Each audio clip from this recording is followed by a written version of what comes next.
Saudações tricolores! Vamos agora para o terceiro vídeo da história do mestre Tele Santana. O melhor está por vir, porque agora ele volta para o São Paulo para construir a história mais linda da história do São Paulo Futebol Clube. Em 1990, o São Paulo passava por uma transição de presidência, saindo o folclórico Juvenal Juvencio e chegando José Eduardo Mesquita Pimenta. Fernando Casal de Rey, na época, era o diretor de futebol, também conhecido pela nossa torcida, já foi presidente depois do Pimenta no clube. E nessa época ele estava de férias, né? Justamente quando o São Paulo estava para trocar de treinador. O Pimenta não estava satisfeito com o Forlan, nosso ex-jogador, que então era técnico, que não estava fazendo boas campanhas, e ele estava interessado em trazer o Tele Santana de volta. Como o Fernando Casal de Rey estava de férias, o Pimenta chamou o Carlos Caboclo, conhecido no clube, para ajudá-lo nessa missão. Não foi fácil, viu? O Tele estava propenso a encerrar a carreira, não queria mais saber de nada, ele ainda estava chateado da forma que ele saiu do São Paulo em 73, né? E Carlos Caboclo insistente, ligando para ele várias vezes, né? E numa dessas ligações, ele contou com o apoio da dona Ivonete, a esposa do Tele, né? E com jeito e com o apoio dela, o Tele, enfim, aceitou voltar para o São Paulo. E o contrato foi verbal, no fio do bigode, não precisava assinar papel. Com o Tele era assim, a palavra não tinha curva. Se ele confirmou, ele ficaria no São Paulo independente de qualquer papel. Um contrato curto de 6 meses de início, né? Devido à insegurança de treinador no Brasil, que não é de hoje. Então, assim começou a volta do Tele Santana para o São Paulo. O Pimenta ficou até surpreso, né? De um treinador do porte do Tele não ter aceitado um salário compatível com o porte e o calibre desse profissional. Mas ficou muito contente que ele tenha aceitado, né? E com ele chega o super competente Moraci Santana, companheiro de seleção de Arábia Saudita, né? Que inclusive ele era um estudioso, um grande estudioso, que ele sempre disponibilizava o melhor treino, independente de onde o time jogasse, né? Foi uma parceria de muito sucesso na carreira com o Tele. E eles se completavam, um que um pedia, outro fazia, e foi uma parceria de extremo sucesso, vocês vão ver daqui para frente. O Tele assumiu São Paulo no dia 12 de outubro de 90, no dia de Nossa Senhora Aparecida, padroeira do Brasil e protetora de São Paulo. Por que eu digo isso? Porque não tem como esquecer a imagem dela na beira do campo, na final do São Paulo contra o News Old Boys na Libertadores de 92. Aquele jogo foi muito tenso, foi para os pênaltis, e daí pegaram a Nossa Senhora que ficava no vestiário e levaram para a beira do campo. E foi com a força dela que a gente ganhou aquele título inédito na história do clube. Bom, após uma má campanha, ficando apenas no 15º lugar no Campeonato Paulista em 90, a pressão em fazer uma boa campanha no Brasileiro aumentaria. Mas para o Tele não bastava ganhar os jogos. Ele queria ver o São Paulo com a sua cara, com um futebol bem jogado e competitivo, digno de um time grande. Depois de tudo que ele já passou em outros clubes e com o aprendizado dele lá no Ajax da Holanda, ele queria que todos os times que ele dirigisse jogasse bem, independente de ganhar. Ganhar era uma consequência. Você jogando bem, a chance de ganhar um jogo é muito maior do que jogando mal. Sua estreia em campo foi apenas 2 dias depois da sua chegada. Ele mal teve tempo de treinar o time, mas já trocou alguns nomes do time titular, colocando mais experientes em campo, né? A sua primeira escalação foi Zete, Zé Teodoro, Antônio Carlos, Ricardo Rocha e Leonardo. Bernardo, Raí e Cafu, Alcindo, Paulo César e Gilmar Pipoca. Se vê que o ataque não era dos melhores, né? Essa linha de frente aí. E notem que o Cafu jogava no meio de campo, não era o lateral. Quem fazia a lateral nesse time era o Zé Teodoro, lateral direito, né? O jogo terminou em 0-0 contra o São José, com essa escalação que eu acabei de falar. E o mesmo São José que a gente venceu a final do Paulista de 89. E o Tele notou que para que o time evoluísse de fato, o empenho tinha que ser redobrado. Então ele passou a treinar exaustivamente os fundamentos de chute a gol, de passes. Passes para ele era primordial. Ele não aceitava que um jogador errasse um passe de 2 metros. Era inaceitável para o Tele. E para isso ele treinou a exaustão os jogadores. Lançamentos também, dribles, cabeceios, batidas de falta, jogadas ensaiadas. Ele treinou com muito empenho tudo isso. E também pediu para o Moraci Santana pegar pesado na preparação física, né? O Tele, como a gente diz no futebol, o Tele foi para as cabeças. Era agora ou nunca. São Paulo tinha que evoluir. São Paulo estava numa fase muito ruim e só com muito esforço e cada um se entregando ao máximo que a gente ia sair dessa situação. Não tinha outro jeito.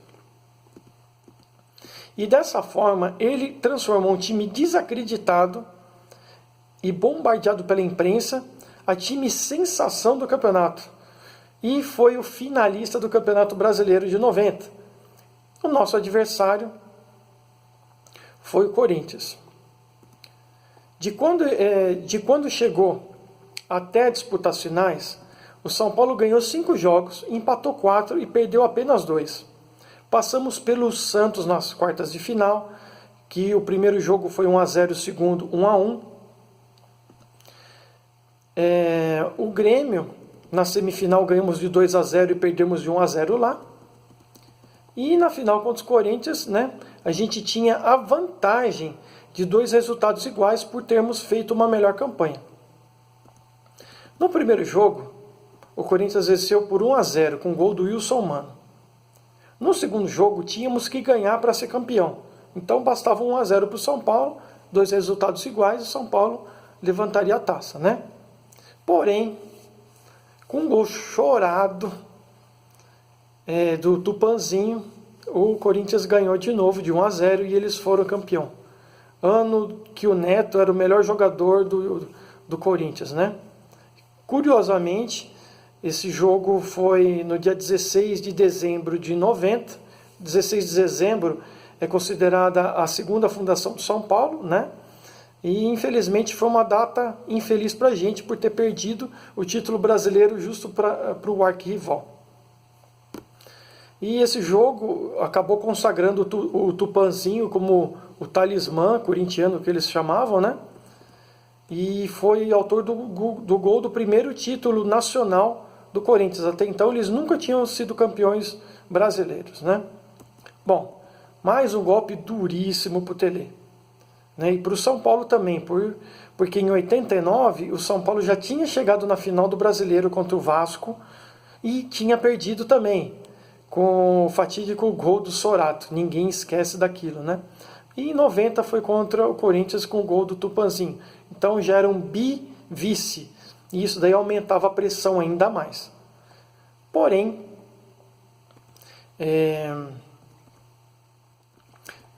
o Tele ele teve grande apoio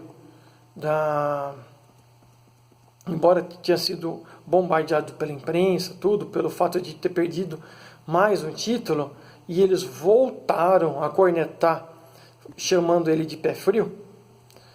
Porém, a evolução do time ela foi notória. E a diretoria reconheceu isso e deu aval para que ele continuasse o seu trabalho, que estava sendo muito bem feito, independente de perder uma final, né? E com isso ele continuou. Tanto que os dirigentes foram até a casa dele durante as férias, né, que depois do campeonato teve as férias, no final de dezembro, e eles foram na casa do Tele para conversar com ele e fechar uma renovação, né? E com isso ele Ele aceitou e foram mais 6 meses de contrato, mais um contrato curto de forma verbal. Bom, os anos 90, eles mudaram a história do São Paulo definitivamente, né? E de 91 em diante, agora que a gente vai acompanhar, o melhor estava por vir. A manutenção dele no São Paulo, eu considero como o maior acerto da história do clube. Porque se o clube dispensasse ele de novo, a gente perderia a grande oportunidade de ter o melhor Tele já visto até então. Com toda aquela bagagem internacional, de Copa do Mundo, de todo o conhecimento adquirido no futebol. Então, se a gente dispensasse, a gente ia perder tudo isso. E também o Tele ia perder a oportunidade de ganhar o que ganhou com o São Paulo. Então foi bom para ambos lados, né? E com isso, o Tele começou a lapidar os diamantes brutos do elenco, né? E transformou o time numa verdadeira máquina mortífera. Nesse ano, o Raí deixa de ser apenas o irmão do Sócrates, que era chamado pela imprensa, né? Pelo devido sucesso do Sócrates, e ele é apenas o irmão mais novo. E começa a mostrar o seu futebol a ponto de conquistar a camisa 10 do São Paulo de forma absoluta, e para muitos, e para mim também, ser considerado o maior camisa 10 da história do São Paulo. Nas mãos de Tele, que o lapidou, fez ele chegar nesse altíssimo nível.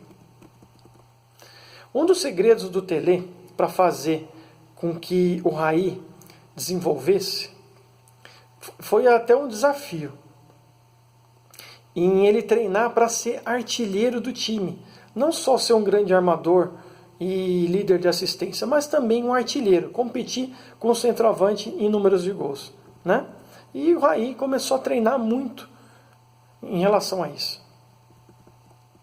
Com o elenco que tinha, né, o Tele montou um time sem pontas. E ele foi ponta como jogador.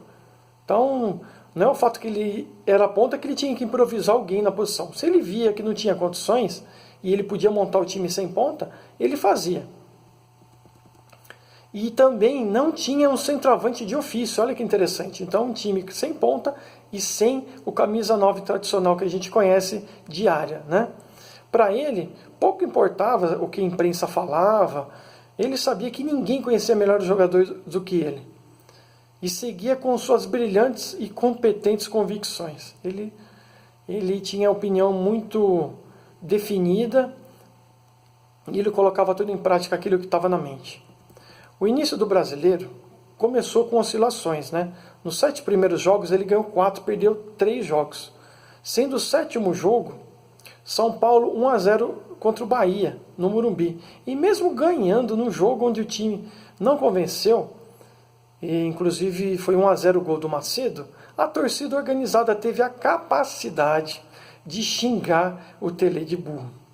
Então nota-se que os erros em fritar os grandes ídolos do clube não é de hoje, né? Como fizeram com o Kaká e Luiz Fabiano nos anos 2000, que inclusive provocou as suas saídas, lamentavelmente. Então naquela época já tinha esse tipo de prática, infelizmente. E o Tele ficou muito triste com isso e preocupado, né, com a ira desse grupo de torcedores, que não era a maioria, mas incomodava, né? E ele até chegou a dizer numa entrevista que ele aceitaria propostas do exterior, se chegassem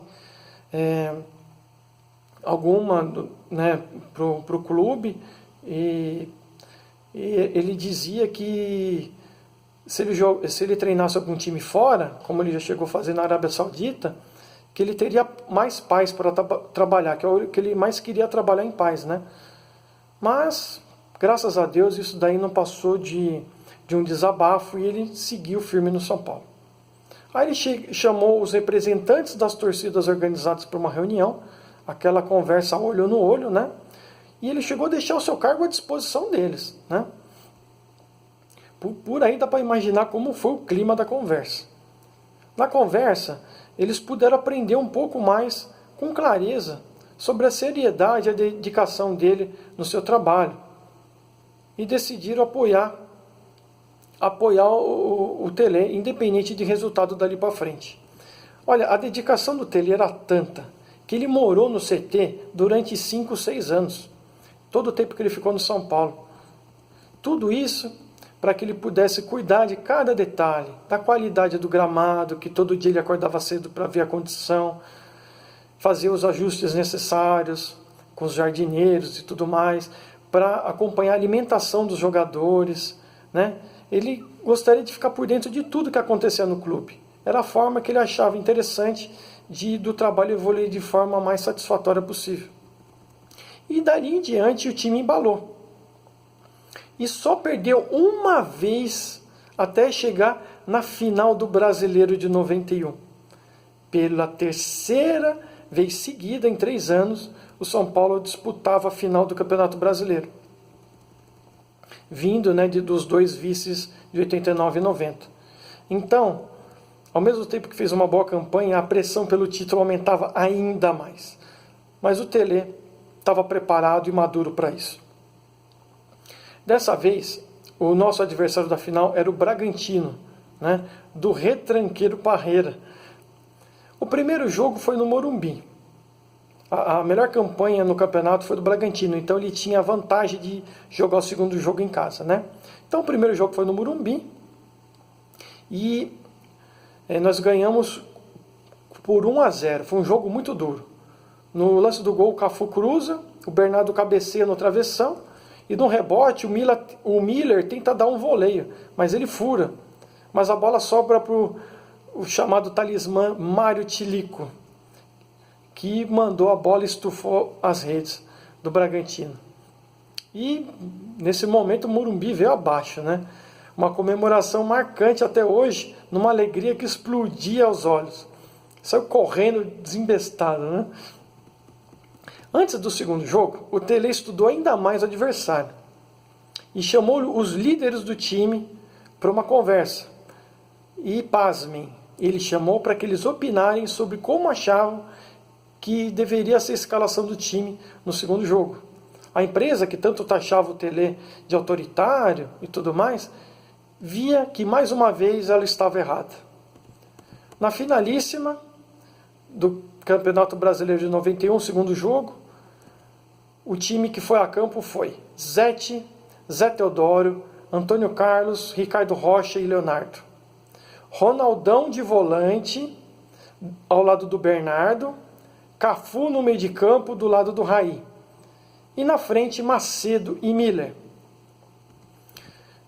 Esse jogo foi no estádio do Bragantino, né, o Marcelo Stefani, um público de 12 mil. Um público pequeno, mas era o limite de capacidade do acanhado estádio do Bragantino. O jogo em si teve o domínio do São Paulo. A gente mandou uma no travessão e uma na trave. A bola insistiu em não entrar. Em um lance perigoso do Bragantino, o Zete, numa fase espetacular, fez inclusive um milagre no jogo. O suficiente para garantir o 0-0, que era o resultado que era a nosso favor, já que a gente ganhou o primeiro jogo de 1-0. E nesse dia, 9 de junho de 91, o São Paulo do Tele era campeão brasileiro, o terceiro título nacional do clube. Já tínhamos ganhado em 77 e 86. 77 com o técnico Rubens Minelli, né? E 86 aquele timaço dos menudos do Morumbi, comandado por Miller e Careca no ataque. E foi uma festa muito linda, o Tele literalmente correu para a torcida, agradeceu o apoio e o voto de confiança, até depois de toda aquela conversa, né, que teve com a organizada. E a fama de pé frio foi para o espaço. O capitão Raí ergue a taça e começa ali a insaciável fome de títulos desse grande time montado pelo Tele Santana. Em apenas 8 meses, o Tele revolucionou e fez um time desacreditado virar campeão brasileiro. Aos 60 anos, o Tele renovou o contrato novamente. Dessa vez, o São Paulo não economizou não, ofereceu um caminhão de dinheiro para tentar convencer o mestre a não se aposentar do futebol. E como o momento era mágico, e ele tinha o carinho da torcida, o apoio da diretoria e a paz para trabalhar que ele sempre quis.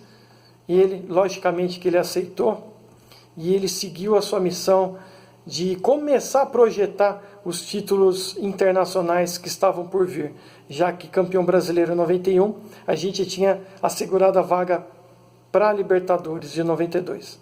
Então não percam o próximo vídeo, que o próximo a gente vai falar exclusivamente do ano de 92, que eu considero o melhor ano da história do São Paulo Futebol Clube. Imperdível o próximo vídeo. Grande abraço, galera, e muito obrigado por nos acompanhar. Grande abraço.